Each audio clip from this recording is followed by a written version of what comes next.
First up, obviously you guys had the defeat. I know you said you were proud of the boys afterwards. How's it been in training the last few days? Are they over? It's probably the wrong word, but how are they feeling? Yeah, like I said, Joe.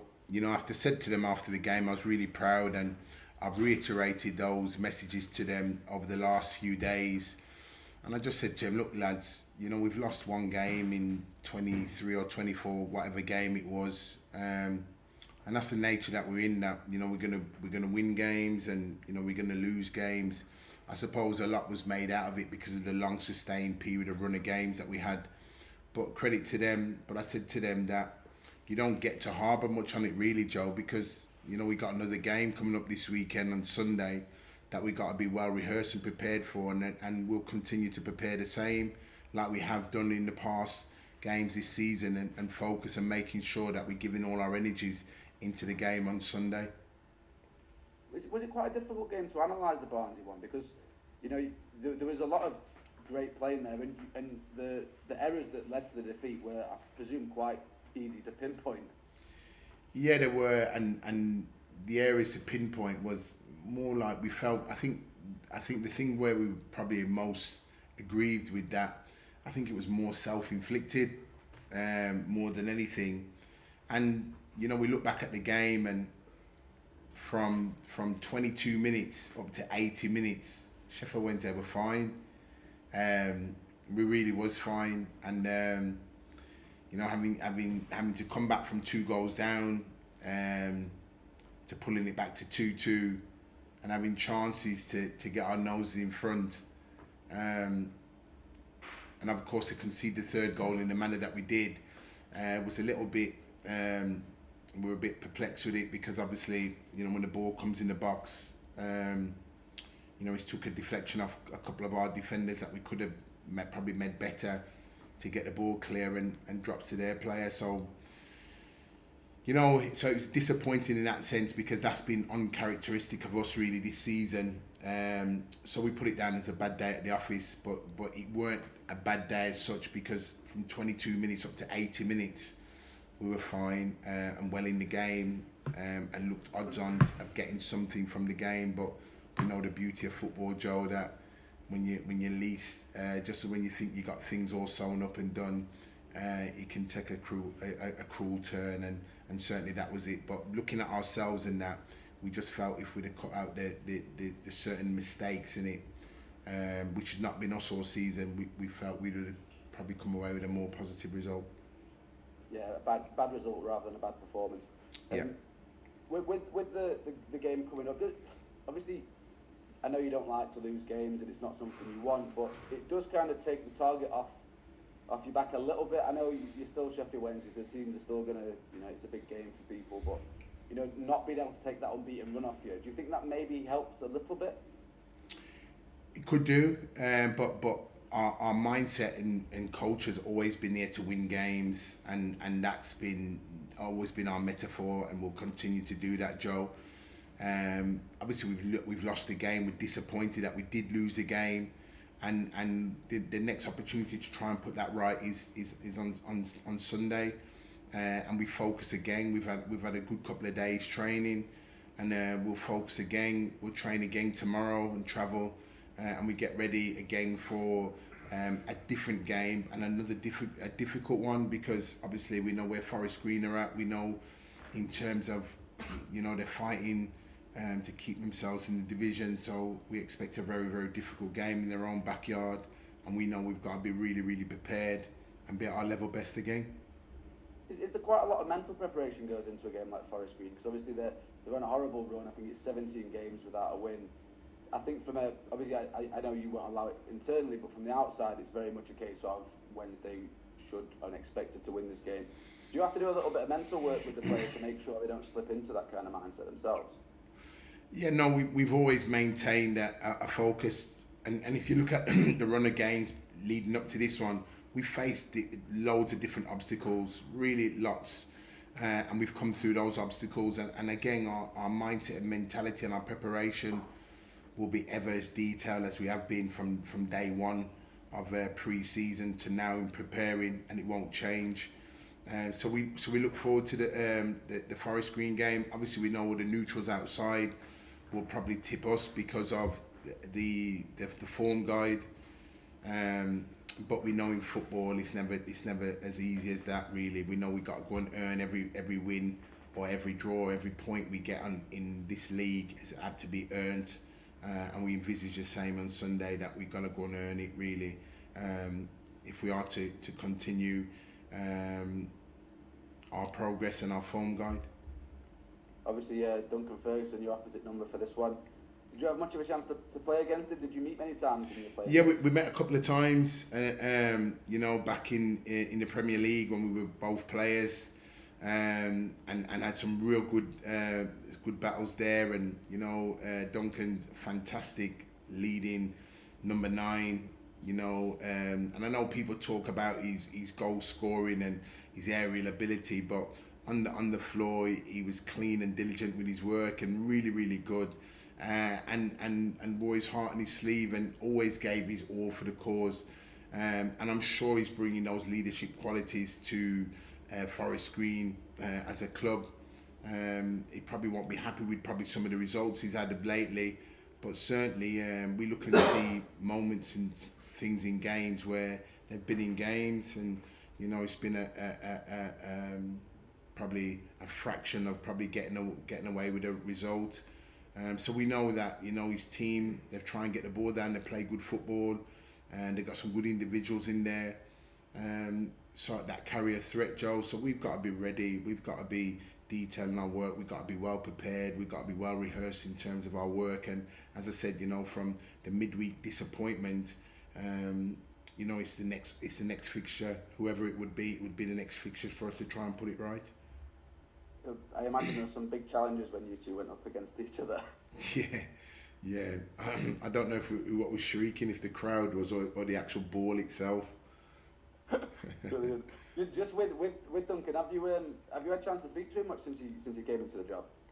No, we just as a football club, we sent him all the best really upon taking the job, and just congratulated him the job. But I'm really looking forward to seeing him on Sunday. As I said, you know, we've played against each other as players, we've faced each other as coaches on management teams, and been in the coaching room after games, you know, and shared a chat and everything else, and now we see each other on Sunday as managers leading our teams. You can have a vegan sausage roll with him after the game. Love to, yeah. Well, what's the plan, by the way? Obviously, you got this game and Cheltenham. They're quite close to each other. Have you got any plans to possibly stay down there, or are you coming back?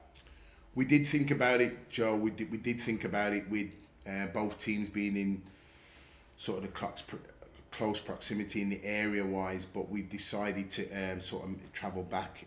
Certainly with the game being a 1 o'clock kickoff, gets the team back in we feel in suitable time. Back up here, so we decided against it, and we'll travel to both teams separately. With Malik, we spoke the other day, and you said that if things went to plan, that he might be in contention for this weekend. Has he anything gone all right for him this week? All good, Joe, and you know, if he comes through tomorrow as well, yeah, he'll be involved this weekend. So it's great to have him back. Really good. As I said, he probably could have been involved on Tuesday, but we didn't feel that he would sustain enough volume in training that we needed to get him to, so we left him out. But he's continued his trained again today. He looks good, so barring no reaction, then he'll be involved at the weekend. How nice is it for you to have because he offers something completely different, doesn't he? Yes, he does. Yeah, he really does, and he has been. And he's a variety of positions where he can play. He can play him through the middle as well as out wide. So he does give us that added extra option in terms of another attacker on the pitch as well, really. So we're really pleased to have him back, and hopefully, all fingers crossed, Joe, tomorrow that he'll come through the training session unscathed and be part of the squad ready to travel down south. Excellent. Wanted to speak to you about Josh and George. I understand there is some concern that they could both be out for a bit of time. So George was back down south. What's going on with those two? Are we hoping to to see them at all this season? Yeah, so what we got at the moment with both of them have obviously sustained a muscle and obviously Josh to his ankle. So what we've both done is both of them is within 2 weeks' time we'll know more, because in 2 weeks' time both of them will be able to potentially test the injuries what they're on. Only then, Joe, will we know more in probably a couple of weeks' time. So we'll assess them again, but we're really, really hopeful that, you know, if they do as they told in terms of the and they will do in terms of the medical team, and continue and the treatment what we're doing with them over these next couple of weeks goes well, then we can give them a test, and then as from then we'll know more. So so we're hopeful in a couple of weeks' time we'll know more with those two. Have you given them a bit of time off to sort of rest up?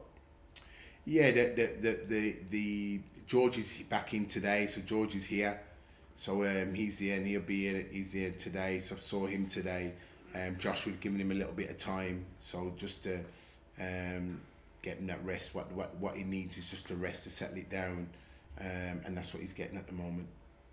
Brilliant. Just generally injury-wise, is there anything else that anyone that you're hoping to have back soon? I know sort of like Pato, Michael Ekwa, like where do you think they're at in terms of potential return times? Yeah, I'm pleased with those two, because Pato and Ike, they'll be back in next week so they have been passed now from the medical team to the sports science team, which is really, really good, so that means they're back on the grass, Ike and Pato. So again, you know, if they continue going, they're another two that, you know, Joe, we feel in a couple of weeks' time we'll be back in with the main group, and what a welcome addition those two would be. Yeah, I'm going to say, just in terms of that strike force, you could be in a situation when you go from having 2 to 5 in the space of 3 weeks. Yeah, and I wouldn't mind it, because obviously it'll just be welcome just coming back, to have those bodies coming back in, and we know that, you know, we're working incredibly hard with them because of the close proximity of games, and when they do come back, we know they've got to hit the ground running. So, you know, they're doing real extra vigorous training to put them in a situation that when they do come back, they're able to sort of contribute and try and be physically ready as much as possible, because there's not a rest period for them to come back into. When they come back into, they're straight back in the fast lane, so they're doing extra work now, and extra strengthening work now, so when they do come back, they're at a level as best as they possibly can to compete in with the first teamers. Just lastly from me, when we spoke to Barry a while back, he said that there was a clause in his contract that his contract would extend by a year if he hit a certain amount of games. Just wondered, has he hit that point now? Obviously there's a lot of games gone this season. Yeah, he has, yeah. I mean, obviously, we've not really spoken about it, because Baz is just a true focus individual. But yes, he has really, and that's all in-house and all in hand. And credit to him in terms of the succession of games he's played and continues to play, and the level of fitness he's showing, and the contribution that he's continuing to make. I think since I've been here, this is the second consecutive season where he's shown wonderful consistency. But I just love the way how he's adapted his game, and how he's approached it, and his leadership qualities that he's shown on the pitch and off the pitch, and that continues. So to know that the club's got that for extended, it's nice to know, and credit to him. Is that just 1 year, by the way? Yeah. Brilliant. Fantastic. Thanks so much, Darren. I'll see you Cheers. down there Sunday. Thank you. Hi Darren, you okay? Yeah, good, thanks. Ricky, yeah, awesome. Good stuff. Yeah, I just wanted to obviously build on that a little bit. I mean, how much of a boost is that? Because, you know, the fact that, you know, Barry's sticking around, because obviously that'll be the fans' probably main concern of all the players that are going to be reaching that end of contract, that he's definitely going to be staying. Yeah, it's fantastic. I mean, I think it's just nice to know that, you know, somebody of his caliber, and somebody that just really the relationship with him and Sheffield Wednesday as a football club is something that's been wonderful and unique, and, you know, the fans have taken to him since he's been here. But not just that, Baz is so committed to to the football club, that it's nice to know that that will continue, Ricky. So as I said, we've sort of parked it, but in terms of where he's at, it's nice to know for the future in terms of player and club. Good stuff. You touched on it there with Joe about Malik Wilkes. I think he's missed 8, maybe 9 games. Would it pretty much be from the bench if he does a feature at all on Sunday? Yeah, you'd say so, because in terms of the attacking options, probably if he comes through the training session, he'll be back involved and be ready really. So we'll have a look in terms of where he's at, but we just want him to come through the training session tomorrow, Ricky, and if we can get that, then it's a massive tick. Yeah, just on the forward options, obviously if he comes back, that's a boost. Obviously you've got Josh and Callum out. How do you kind of see that if you have to take Gregory or Smith off in a game? You've not got many options, have you? We've seen Dennis kind of act as an auxiliary striker in recent weeks. I know Fizz has kind of been played off a striker. Is there players, do you reckon, in the squad who can kind of play that role? Yeah, I think what we've looked at in those weeks when we had those 2 strikers, if one came off, Ricky, was adjusting the shape. And you've just named a couple of players there where we've played them in those advanced positions, but their shape would definitely adjust if we went down to 1 striker. But we've looked on that as a group and a group of players that if that was to happen in any of the weeks, then we could adjust that shape. But it's not really happened, Ricky, so we've not really had to really do it much, if at all any. Getting Malik back sort of strengthens that. And then we hope, like I said, Callum Patterson, if all goes to plan, he'll be another one that in a few weeks' time he'll be back. So it then just further strengthens that front line departments, and we'll see where Josh is at as well in those couple of weeks, really. And if he's available and we get all 5 back, then happy days. Absolutely, yeah. I know some fans have kind of mentioned, why doesn't he put Bailey Kadamari or another young striker on the bench? But I guess that's it's asking a lot, isn't it, especially for someone who's not really been anywhere near the first team in terms of actual action. In a promotion race, that'd be asking a hell of a lot of an 18-year-old kid. Yeah, and what people have got to just realise is that Bailey's a tremendous player, an excellent player, and making wonderful strides in the academy, and we don't doubt that he'll be a good striker. But where he is in his development, he's not quite there yet at the moment. So in terms of suggesting that he'd be ready to play, he would not be at this stage. And at the same time, it's me as a manager that, as well as putting these young kids in, you got to put them in at times where they're going to thrive and move forward. But also, if you put them in too quick, too soon, you can undo all that wonderful, good hard work, and it could come back and burn you. So at this moment in time, Bailey's doing really, really good, tremendous. But do we feel he's at a point where he needs to step into the first team at the environment to play a competitive game? Then not at this moment in time, and hopefully he'll continue his development in the academy and continue to show the progress that he is showing, which he's doing really, really well. Yeah, obviously the fair old trek down to Forest Green. The last long trip you had was Portsmouth. I know there's a few issues there, obviously the weather, I know that the coach issues as well, which you mentioned. They've been kind of sorted out. I know you've not got the weather to contend with, but is that a concern in the back of your mind, or has that been sorted now? No, absolutely been sorted, Ricky. And we spoke as a club and with the company, and things what happened to the journey going down there can't happen again for the remainder of the season and the duration. And both ourselves and the company have been in constant communication. As I said, not much has been happening before, but obviously at that time, with the weather conditions and foreseeing what was potentially ahead of us, then things should have been put into action much quicker than what they would. But this time against Forest Green, no, we don't envisage that, because we ain't got to contend with the weather conditions, and it's a straightforward journey. Yeah, good stuff. Just on the fans, I know everyone praises them, and rightly so, but I mean, are you sometimes amazed at the fact that every single game that Wednesday have seems to be sell out, sell out? and you consider, what people are going through, the cost of living, etc. I mean, it's just, it does, sometimes you think, wow, how did people do it? Yeah, and I can only say credit to everyone, the support, because obviously I don't know all the financial difficulties, but I do know there is financial difficulties. So the way you sacrifice other areas of your life to come and support the team is credit to you all. So as a manager here at Sheffield Wednesday, it is greatly appreciative, and that's why, in terms of, I always echo to the players, in terms of the commitment, the drive, the togetherness, the willingness to want to win and bring that sort of culture and that togetherness to the club. And hopefully the supporters have felt that in terms of the upwardly performances, the continuation, the consistency. Certainly over the last couple of years that I've been here, is trying to change that mindset and culture in the club.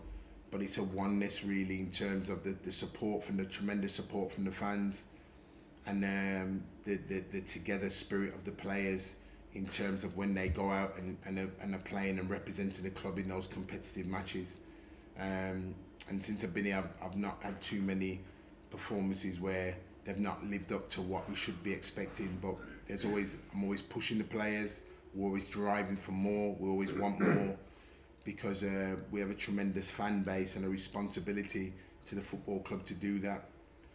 And the fans have been consistent with their loyal support, home and away, supporting us in their numbers. And again, we've got another sellout away down at Forest Green on Sunday.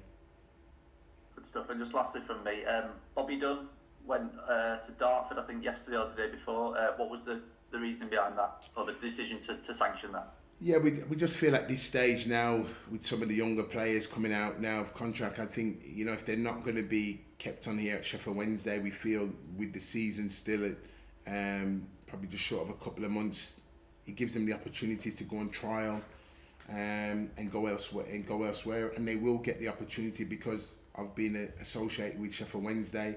They'll get given the opportunity, and we wish them every success going forward. Because they may not be able to start a career here at Sheffield Wednesday, there's other areas and pyramids of the football that they can, and hopefully I'll make that a real success in going forward, Ricky. Good stuff. Cheers, Darren. See you Sunday. Cheers. Thank you. Afternoon, Darren. Afternoon, Stu. How are you doing? Yeah, good talk. Good. I just wanted to ask, is it a bit of a relief that you're able to play through the international breaks at the moment and the season's not being made more bitty? Yeah, we don't want any more games called off now, not at this stage. So we want the continuity of the games. Obviously, we had a couple called off, which we're catching up with now through weather. But when you look at a lot of the games in the league, what's been called off on the international fixtures, ours has remained and continued. We play Sunday, and then we play again on Wednesday, and then finishing it off the week with a game on Saturday. So we've got 3 games really in close that we have to looking no further on Sunday. So we're pleased that we're able to continue through the international break for sure. We were speaking to Lee Gregory before, and he said on a personal level he felt like he was getting back into his rhythm after obviously missing those games over the turn of the year. I mean, what do you make of Lee's form in his season? I think so, and even though Gregors will probably feel that all strikers go by goals and everything else, but when Gregors plays for us, his all-round contribution to the team is so good. If he's not scoring, he's linking the play up. If he's not linking the play up, he's leading the line. If he's not leading the line, he's closing people down. And if he's not doing that, he's vocal on the pitch with his teammates, and he's a man's man. He leads by example out there. So there's so many different attributes to Lee Gregory than just scoring goals that he gives to the team. But obviously for Gregors, he'll be happy with the couple of goals he scored the other night, because it's probably striker's way of saying that I've had a good game. But Gregors gives us so much more. But it's great to see him on the score sheet, and I'd agree with him. Every single training session and game, he's returning back to the Lee Gregory that we know and contributing to the team. So yeah, I'd echo his words for sure. And just on the goal specifically, because as you say, we do all judge strikers by them, and they probably do as well. It was kind of this time last year he was getting into a really good run of form. Is he a player you feel like the bigger the occasion, almost the more you can rely on him? That's him. That's Gregors really. In terms of games and, you know, been there, seen it, done it, loves it, relishes it, loves the challenge. That's Lee Gregory really, and we've been really pleased. As I said, I was so pleased to get the opportunity of bringing him here last year, and you know, he's added to a front line and led the club to the position and been part of putting the club to the position where it is now. But we know we've got some more work to be doing and looking at Sunday. But he's super confidently. If he wasn't on the other night, then he certainly is now. But he's a confidence man anyway. Nothing shirks him. Nothing doesn't faze him. He really believes in his ability, and he believes in the role that he plays for the team, and he plays it really, really well. I mean, obviously you played at the back. Do you think strikers have to have a slightly different mindset? Do you notice them wide a little bit differently? Yeah, and they've got a. You have to have a certain confidence with strikers that every time they take the pitch, they believe they're going to score, and if they're not going to score, they believe they're going to assist for the team. But what I'm getting at with Lee is he does those two for sure, Stu, but also his link-up play for the team, the way he leads the line, all those bits, Stu, are really, really important for us and still will play a part in us. And it causes opposition defences problems as well, really, in terms of that, which is what we want. Yeah, I mean, do you think the days are gone now where, as a striker, you can just rely on your goals and you can literally just take no part in the game for 88 minutes and then do your bit? Has the game sort of moved beyond that, do you think? Yeah, and certainly for our game, there's not a game where a striker can do that, because what we ask of our strikers is a lot more, and there's a lot more involvement with our strikers inside the penalty area and outside the penalty area in general. So, you know, gone are the days now where, you know, strikers can just pop up and score a goal and that's it, thank you very much. There's so much more now involved in the game, in possession, out possession, where strikers have got so much responsibility. And I speak on behalf of us here at Sheffield Wednesday in terms of what we're asking the team to do on a daily and weekly basis. And just on the team in general, I was looking back and I think, with the exception of Ipswich, every time you've lost a game, you've won the next game. I mean, I just wonder what that says about the character within the group. Yeah, we know, Stu, that the character of this group is been tremendous. We know it's something that we've been working on at the football club. We know it's something that we continue to work. But I have no doubt with the character and the characteristics of these players and the mindset that they are. Nothing's a given. We have to prepare as we have done all season, and we've been preparing over the last couple of days for the Forest Green game, and we'll be going into that game with no stone unturned and making sure that we know we have to be the best version of ourselves to come back with any type of result and continue our own personal form. So, and that's the way we've been going about it, and that's the way we'll plan and prepare for it. And Joe touched on the mindset earlier. I mean, speaking to some of the Barnsley guys last week, they were saying that they almost felt that playing teams below them was harder than playing teams above because of the expectations and the mindset and all that sort of thing. Can it be a bigger challenge sometimes to play against a team like Forest Green, who are fighting for their lives, but, you know, maybe could, I'm not saying they will, but have the option to park the bus perhaps and just really make it difficult for you, rather than a team higher up who might be more prepared to go toe to toe with you? Yeah, I mean, we've had to face all different hurdles this season, and I like to think that the recruitment process that we did in the summer, and, you know, we've got the players in the building to handle all types of games that's thrown at us this season, and so far over a sustained period, we've shown that in different ways to win games, whether it's been physical, whether it's been footballing type of match, or however the game's been, we've found ways to be adaptable to win games. And again, you know, we're going to have to be at our level best. We're going to have to be adaptable with our approach. There's going to be different areas to exploit in terms of to nullify their strengths and to try and get onto areas where we feel that we can probably expose and get at. But that's just the same with every game. It's nullifying the opposition's strength and looking at their weaker areas and in terms of where we might exploit and look to take advantage of that. And that's been no different from all season, and that won't be no different on Sunday. And as I said, you know, the mindset, the culture and everything else, that's a given here. As I said, you know, the players are ready for the game. We'll be ready for the game on Sunday, and we'll plan and prepare, and hopefully we'll get the right performance on Sunday.